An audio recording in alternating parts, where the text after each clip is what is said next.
What the hell? Jeez.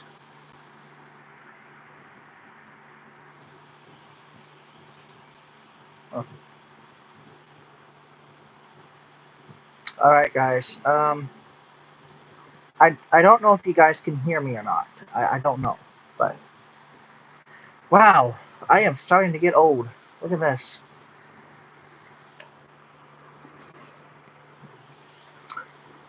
So I'm starting to get old. Never thought I'd say that. So I wanted to have a little conversation with you guys. Texas to Texas, okay? Let's have a conversation. Am I doing well right now? I don't know. I've been suffering now for since about 2016. I've been suffering from anxiety, panic attacks, and generalized anxiety.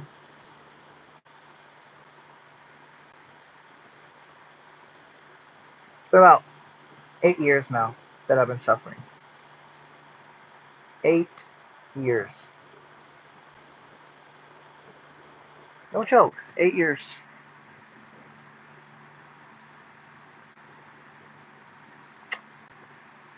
8 years. Suffering from this anxiety for 8 years. Just think about that for a second. 8 years. Panic attacks since about 2005.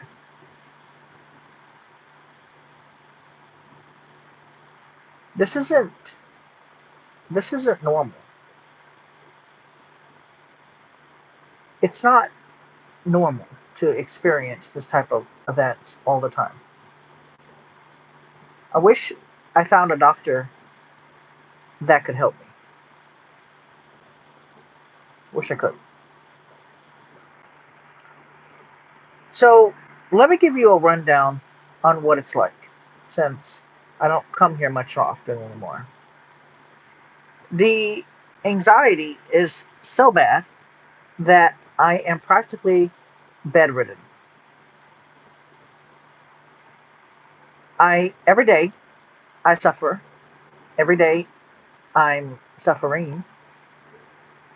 Every day it is physical, not just psychological, but it's physical in nature.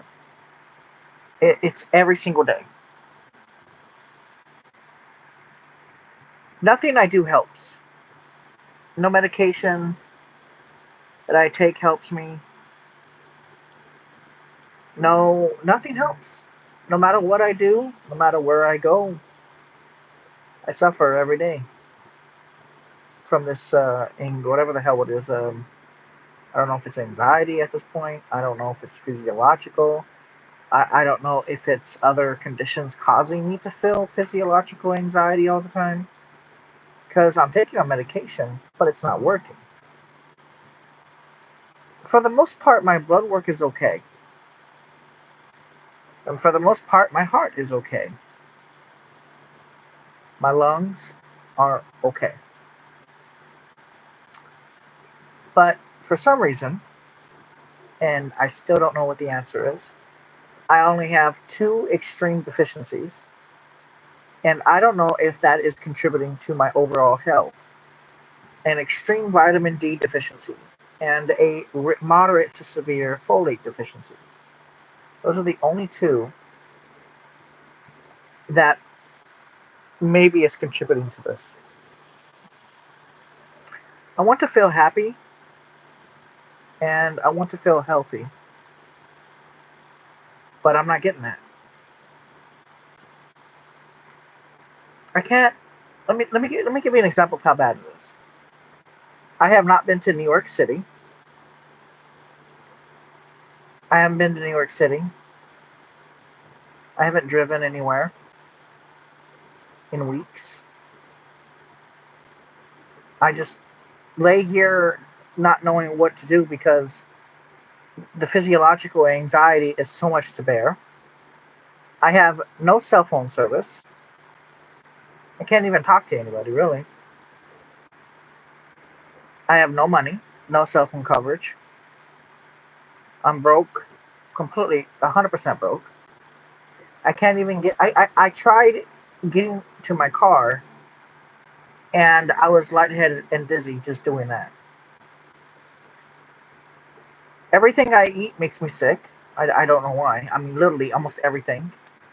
Um, I'm having a lot of pain throughout my whole body. I don't know. This is new to me. It's been about the last 6 to 8 months. It's a pain that I cannot explain. It is a physical pain throughout my back, my legs, my arms, my hands. I can move them freely, but I can't. It it hurts, and I don't know what that is. I've never had that before. So, but the weirdest thing is my heart rate doesn't increase much when going to my car.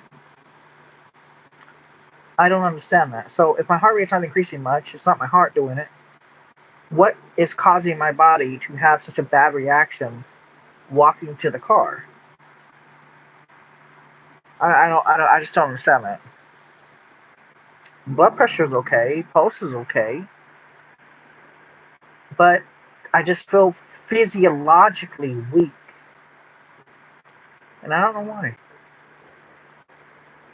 But every day I suffer like this every single day. Every waking minute is suffering, and physiologically I don't know why. I'm in debt by hundreds and hundreds and thousands of dollars because I moved to the Northeast, where before it wasn't as bad.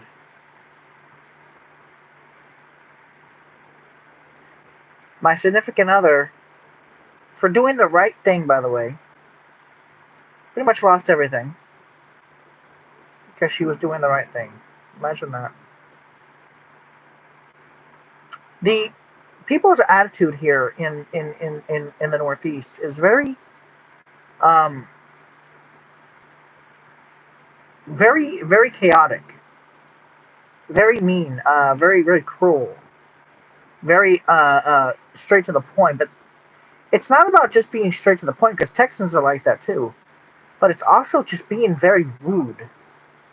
Um, that kind of stuff doesn't happen in the South in general. Like, I understand it does, but not on a consistent basis. Like, in Texas, it's more like, hey, howdy, how y'all doing? And over here, it's like, get the hell out of my way, get the hell out of my way. Throw the middle finger at you while you're driving your car. You go to New York City and you go into like the FDR, or if you go into like, to Long Island or something, and they're gonna be throwing you the middle finger at you if you don't move in half a tenth of a millionth of a second on a green light. I mean, they will literally honk at you and then get mad at you and then brake check you if you don't go right as the green light is going. There's a saying that I've seen on signs says keep moving. It's very dystopia. New York and New York area of New York, like the five boroughs of Staten Island, Long Island, well, Brooklyn, technically, in Queens, Yonkers, and Bronx, and Lower and Upper Manhattan are pretty much just New York City. Like, even though it's five different boroughs, it's possibly the same thing, but not really.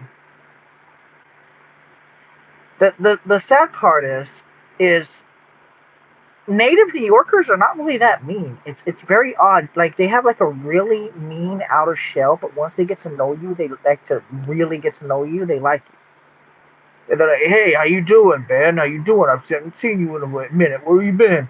And but then you go to Texas. It's Ben. Where you been? Oh my God, where were you? You were in what, New York? What the fuck? You're like, they're freaking out and shit. Like, they're like having a meltdown over living in the Northeast for a period amount of time. But when I go to New York, some people that know me from YouTube, Ben, how you doing? And then they go like this, they fist bump me, and they're like, "Hey, how you doing, man?" But in a New York accent, I can't really replicate. But like I went to Grand Central Station not too long ago. I think it was like 4 months ago.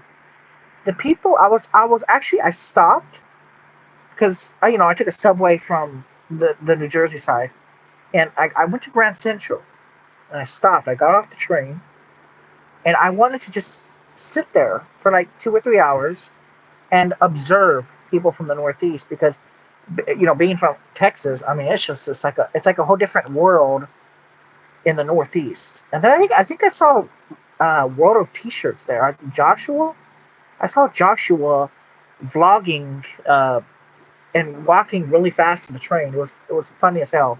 But I've seen Joshua just randomly walking, talking to his phone.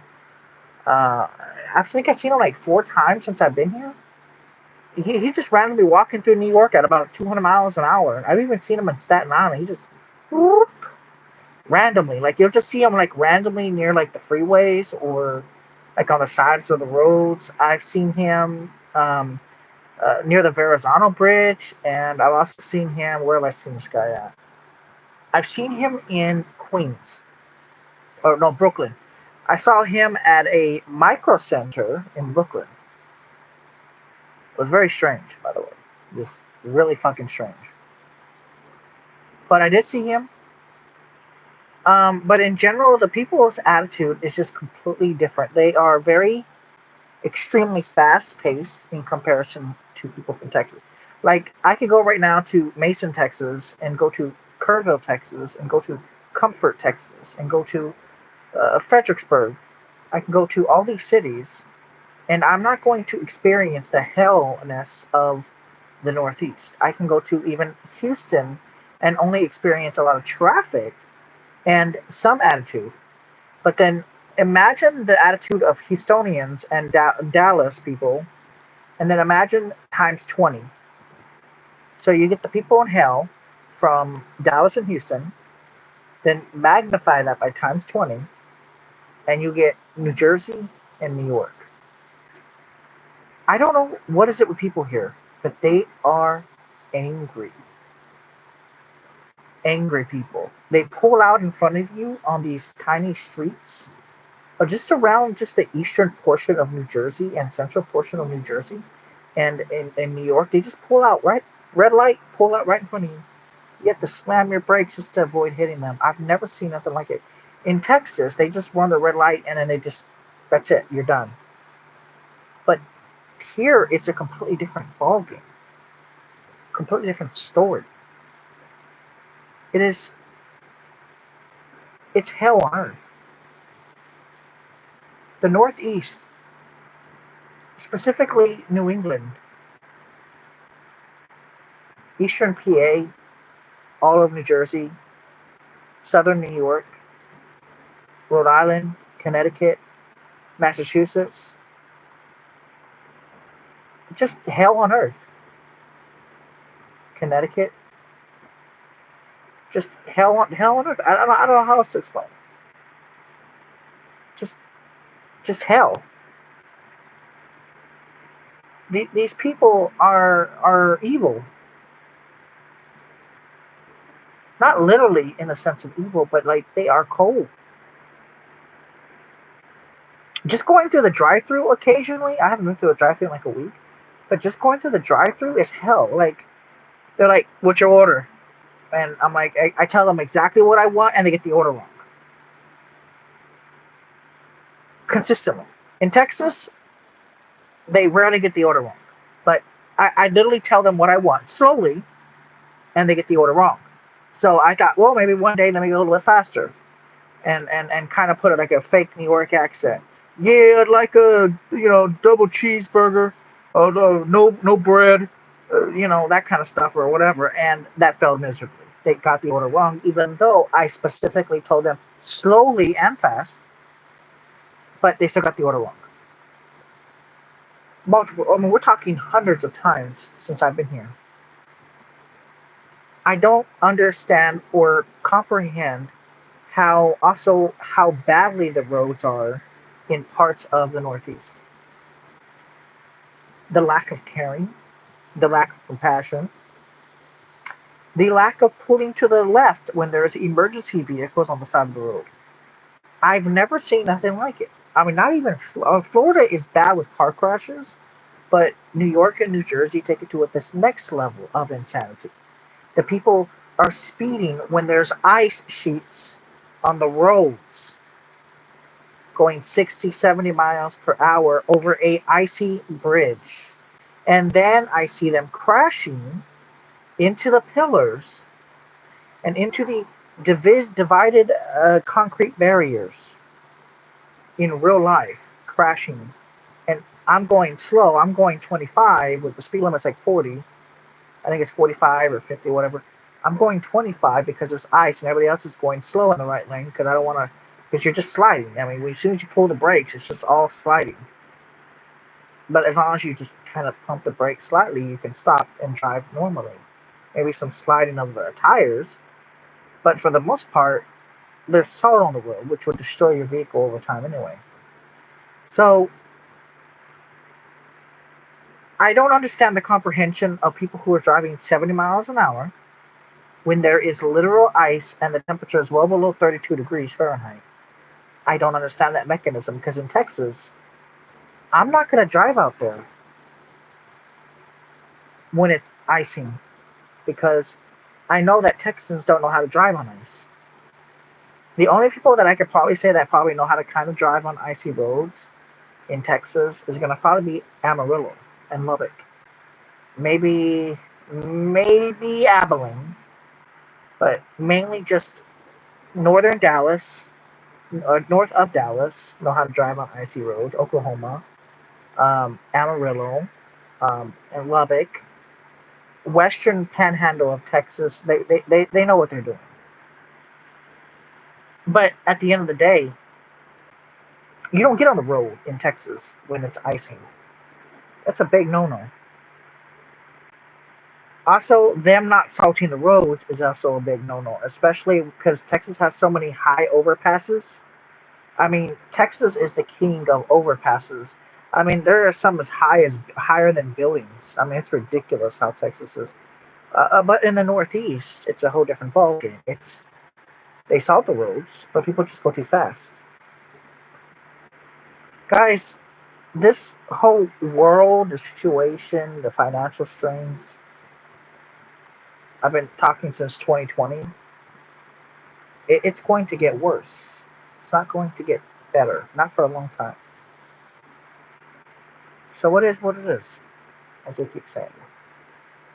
I'm getting old. I'm getting wrinkles now. Look at that. I'm how old I am now. I used to look handsome.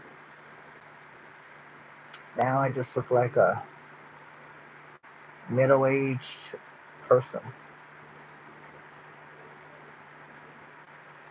I've done so many years of YouTube, it's ridiculous how many years at this point. Anyways, don't come to the North. If you guys are not from the Northeast, don't come to the Northeast. There's nothing here. I mean, you can go visit some attractions during the summer, but that's all I would do. Thank you guys for watching.